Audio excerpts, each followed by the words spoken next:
Well, this is a great day for us. Always look forward to signing day. Like all coaches out there, it's something that it's the lifeline of our program. So, the type of people that you bring in each and every year is critical. But just real simple, we got better today. That's what we're always trying to do as a program, continue to improve, continue to get better, and I thought we did that today. And the thing that always excites me that never gets old for me is when a young person chooses to come be a part of our program. I love that because I don't think that there's anybody that's more transparent in the recruiting process than we are. We try to be very thorough. We try to lay everything out as far as who we are, the way we do things, the expectations, and that way, again, there's no surprises. And so for guys to choose to come be a part of our program each and every year is something that is special, something we take great pride in and never gets old for us. So I appreciate all these guys that chose to be Tigers today. I appreciate their families for believing in the vision of our program and wanting to be a part of it. So I want to officially welcome all of them to the Clemson family. This is another great class for us. I think this is maybe our 6th top 12 or 13 class in a row, and I don't think it's a coincidence. The consistency that we've had in recruiting has really helped us to have great consistency, on the field as well. And then just the culture of our program has helped us to have great consistency in the classroom, in the community, and this group, I think, is going to be special. That's just probably a simple word that I could say. I think this is a group that, from top to bottom, fills our needs. It's 2 years in a row, literally 2 years in a row, that we have graduated the winningest senior class in the history of this school. Last year, that group had 42 wins, and then you come back this year, and this senior class has 46 wins. So that's a lot of great winners that have walked out the door over the last 2 years. And so I think that it's critical that we bring in a group of players and people to replace them that have those same type of characteristics and intangibles that group had. And I think that, as we've gone through our evaluation process, what I'm always challenging our staff is, listen, we need championship people first. That needs to be our focus. And I think that this group, with this group, we've done that. I think we've got a bunch of championship people that just happen to be good football players. And that's what I like. So really excited about these guys coming in. We had 7 mid-years, and it was a lot of fun today getting a chance to kind of embrace those guys and let them have a chance to enjoy signing day and speaking to all the supporters that were in the building today, and they did a great job. We had a little player panel, and I don't know if y'all saw any of that, but Christian kind of moderated that and did a great job. And it's huge when you get guys here early, especially the caliber of players that we have brought in, and then completed the rest of the class today with our signees. But overall, we had 23 guys sign up with us. And right now, one is slated to be a gray shirt, Cade Stewart. But, we'll see how it all plays out between now and the fall, whether or not he'll be able to come in August or not with this group. But most of our guys have been committed since the summer. And we went into this recruiting class. You always go into this class kind of focusing on your needs that you have each and every year. And it's interesting. This has been a real interesting year for us because, we really needed offensive line. That was a huge need for us.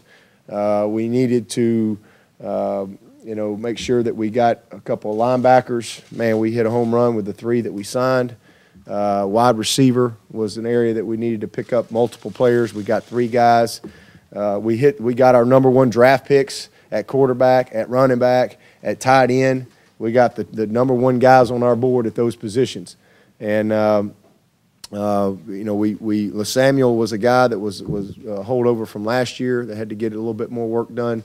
So we focused on trying to get one great defensive end, and I thought we were able to do that with Xavier.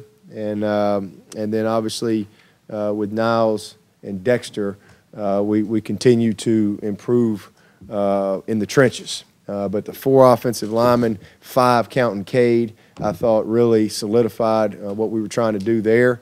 And so, you know, the interesting thing about it is you go into it, DB wasn't a need for us coming into this season. We didn't have one senior on our entire roster in the secondary. So it's kind of hard to go recruit when you don't have scholarship for guys. And you certainly, you know, you have to plan on all your guys to come back.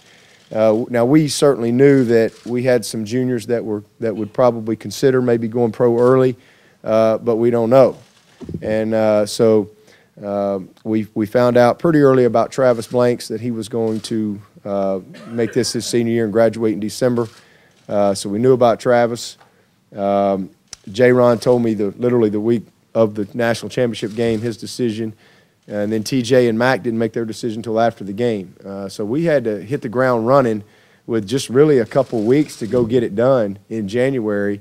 And the thing that's really unique about that is that we were able to, you know, say, okay, who's the best guys out there, and you know, make some calls, and people are interested in coming to see Clemson. And I think that's a credit to the strength of our brand, to be able to get some of these guys on campus and to be able to finish off beating some of the best programs out there in the country and signing some of these DBs was huge for us. So I'm really proud of what we were able to get done in that particular area, because it wasn't a huge need, but became one. And so the strength of our brand allowed us to finish like we needed to in the DB spot. We've got a really talented team returning this year that we're all excited about. But I really believe that with the addition of this class, you know, we can continue to have that competitive depth that we need to be successful. I think one of the best things about our program and our team is what we practice against each and every day. I mean, that's what's made us successful. You know, it's really hard. I mean, we're the only team in the country, top 12 in offense, top 12 in defense. And when you're practicing against that each day, you know, it really makes game day, you know, not near as much stressful, not near as stressful as it could be, because of what you see in practice each and every day. Regardless of who we play. And I think that with this class coming in, we can continue to have that competitive depth that we need to move our program forward. Again, the 7 mid-years, that's big to go ahead and get those guys acclimated, get them through the offseason and all the stuff. You look at last year, a guy like Mitch Hyatt, a chance to go through the offseason, and he's your starting left tackle as a true freshman. There's no question that, you know, the early start helped him to be ready. The breakdown of our class, first of all, we went to 10 states, and I think it's the first time maybe since 1994 that we've had that many states represented in our class. And again, that speaks to just the strength of our brand, and people want to come see Clemson. I mean, we're not going to just load up and go to Kansas, but you got somebody who's expressing interest. They want to come see our campus, and we all know if we get them on this campus, then we have a real shot. But we signed 11 offensive guys and 12 defensive guys, 5 OL, 1 tight end, 1 quarterback, 3 wideouts, 1 running back, 12 defensive guys, starting with the 4 defensive linemen, 3 linebackers, and 5 DBs. So great class. Again, you know, a lot of fun.